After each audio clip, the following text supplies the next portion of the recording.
చాటున పిందెను చూస్తా, సోకు తీగలో పండును కోస్తా, నువ్వొస్తే కప్పిస్తా ముద్దుల ముంతమ్మ.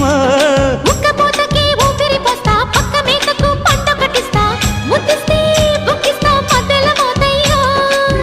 ఓలమ్మో పుకారులో షికారుగా రావమ్మో, ఎదలే ఏడెక్కిస్తే ఎట్టాబులమ్మో. ఊరయ్యో బజారులో మజాలకి రానయ్యో, పగలే పక్కెక్కిస్తే తంటాలేవయ్యో. మిట్టిల మీదున్న మిస్సమ్మయ్య సంటే వడ్డీలతో పాటు ఒళ్ళోకి వస్తుంటే పొగరు చిల్లకల్లెగిరి పడ్డనే పడుచు పైటల్లో.